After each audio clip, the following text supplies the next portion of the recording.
Hey everybody, Theresa here of Larkin Design, and welcome back to our Kids Albums project where I am documenting the school years for our 4 children.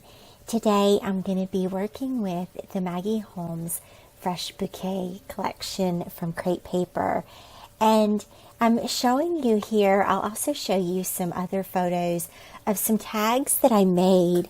And what happened was I had pulled out the collection and was thinking about what I wanted to do for this layout, and really just felt like my mind was cluttered. I couldn't really focus on any one thing, and it was just pouring down rain and storming outside. And so I just thought I would make some tags, and I cut out the cut apart sheet from the collection and added some puffy stickers and washi tape and some of the stickers and chipboard pieces to these tags, just to do some mindless creating and really kind of enjoy the product without any expectations. And I'm just showing you a little bit of the collection, some of the products that I purchased. This feels very fall to me. The color palette is very muted, very sort of grayish and soft colors, and some of the oranges, those blues and greens. It's a really beautiful collection, as always. Well done. And so I'm going to jump into Emberlynn's album today. Here you can see some close-ups of the tags that I shared in Instagram, and just get a better idea of what those ended up looking like. So this is a memory from 2014. One of the things I love about scrapbooking for 4 kids is that it actually allows me to revisit a memory 4 times for each child, to do a layout for each of their albums.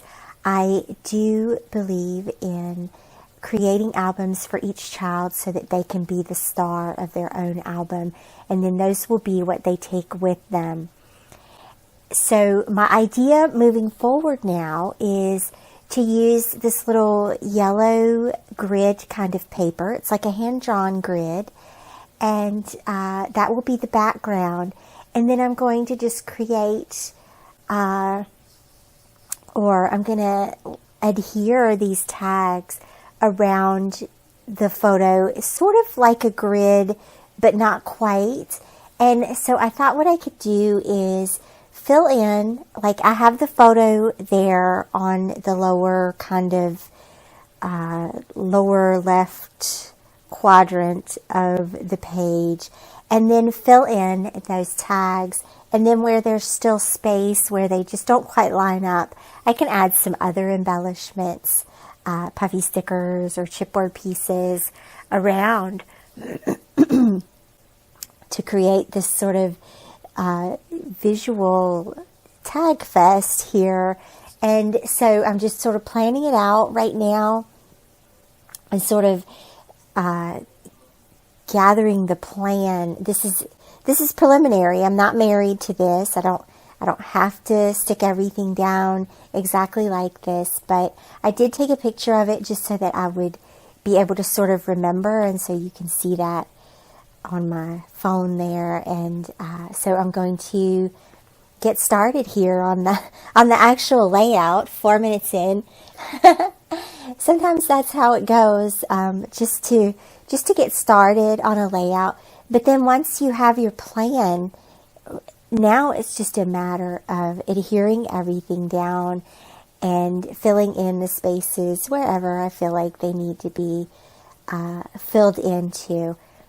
So with my photo next to me here, I'm going to try to recreate that. The reason I didn't want to go ahead and stick anything down was because I wasn't completely sure about that yellow patterned paper, if that was really the one I wanted to go with. But I liked that one because it's a little bit of color behind all these tags. It's also a little bit of white with the grid lines, but it doesn't overpower any of the tags. And so I felt like that was probably the wisest choice. Anything could go, you could do white, plain white cardstock behind that as well. I just thought I felt like I wanted a little bit of pattern, and I felt like it needed a little bit more yellow. There is some yellow on that tag with the bird on it, and that felt like the only yellow that was really, and there's a yellow heart on that green tag. So I felt like it definitely needed a little bit more yellow. And then the other thing I'm going to do is I'm going to add a journaling spot that was in the die cut pack. I'm going to just place that underneath the photo itself. And you can see here I'm just trying to line these tags up a little bit better now that they're on the page. I also decided to sort of rearrange a couple of them. There's this balance of do I want to create up and down vertical lines with the tags, or do I want to break up the lines, and then how to fit the tags going across the page. So it was a little bit like putting a puzzle together. And then in the end, I did put a couple of tags upside down. You can see those at the top of the page. And so that makes for a fun opportunity. You'll see what I do with those at the end of the video as well. And so at this point, you can see where I have some of the sort of empty spaces in between the tags. And so I'm going to stamp a little bit. There was this little branch in the stamp set from this collection, and so I'm going to stamp sort of underneath the elements here just so that that pops out a little bit, and then I will add some embellishments on top as well. And this was really just an opportunity to use the stamps. You don't have to do this, I guess. But I always like to look for opportunities to use the stamp sets in my layouts, and so this is one way to accomplish that. It also helps sort of make that background not so stark. Maybe it's not so alone on the page. So I'm going to adhere things down now and start doing the work here, and just using my adhesive tape runner. Nothing special about how these go down, just actually doing the work. And so you'll notice how there's the one tag with the butterflies and the bow on it next to the photo. And that was just a shipping tag that I layered washi tape and that chipboard bow onto. That one was just one that I created myself. The others were from the cut apart sheet or from the die cut pack. And then the tag with the bird on it was also one that I created myself just from a plain shipping tag.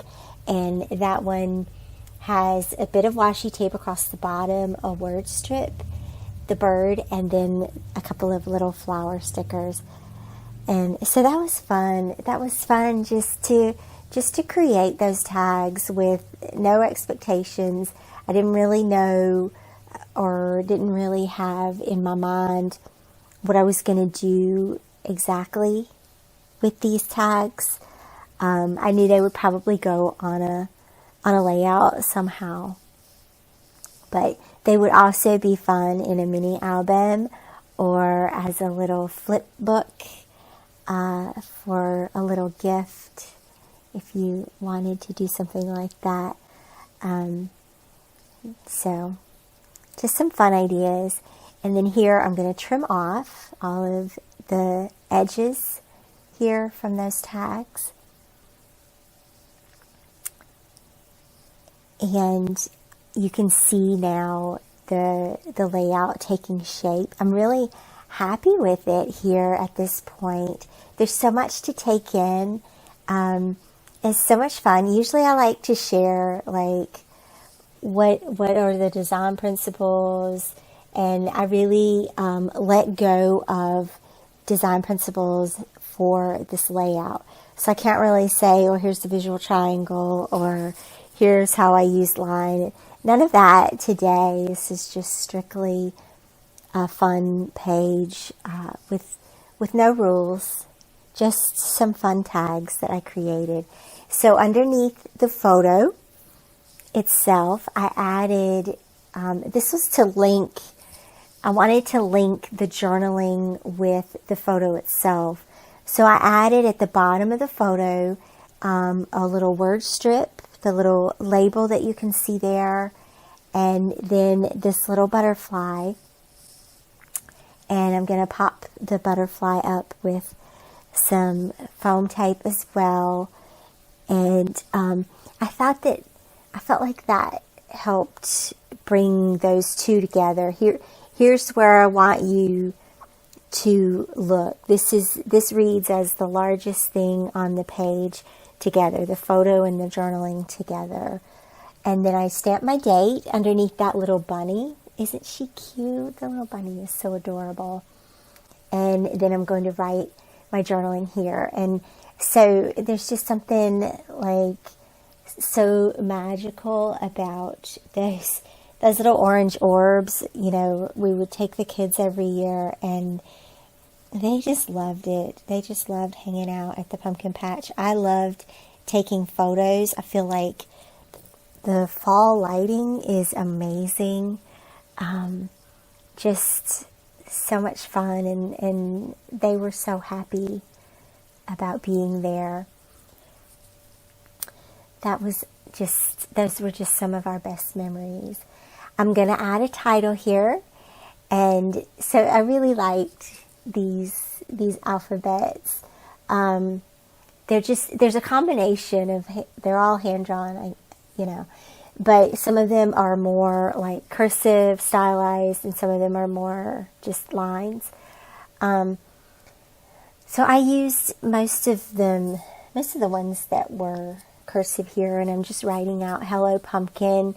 Since the letters are black, I felt like they would read enough against the background. And that's something I don't know if I've ever done that before, if I've just layered the title directly over embellishments. But again, in the spirit of breaking rules today, in the spirit of just doing what came to me, that's sort of how the title landed, and I like it. In the end, I like it. So that's all that matters. I have this one little space over here on the right hand side, and so I'm going to add just a simple little word strip to that. And at this point, well, maybe there's a couple of little spaces I'm considering what else to do here. But at this point, the layout is mostly complete, but I had one more little thing that I wanted to do, and it was the tags at the top that are upside down.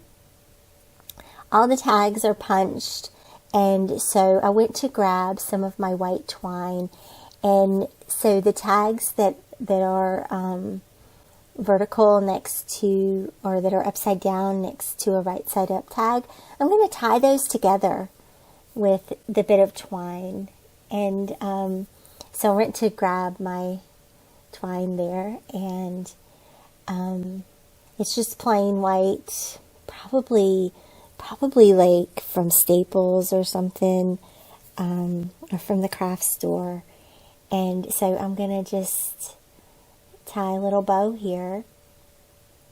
I ended up, I cut that first piece a bit too long, so that works out because then I can use it down here at this one. And so tying bows, like, I just keep them small and retie them, or pull the little string and then tighten them back up until they look how I want them to. And then I added a couple of single bows to some of the other tags as well, just so that they had a little bit of added embellishing there. So I think that this layout has all the classic elements of a good layout. We did stamping, we did tags, we did bows and puffy stickers, and all the best memories as well. Thank you so much for watching today. Be sure to check out the blog at larkindesigntm.com, where you can see more of this layout and also more of the layouts from our kids' albums. I'll see you back here again soon. Bye-bye.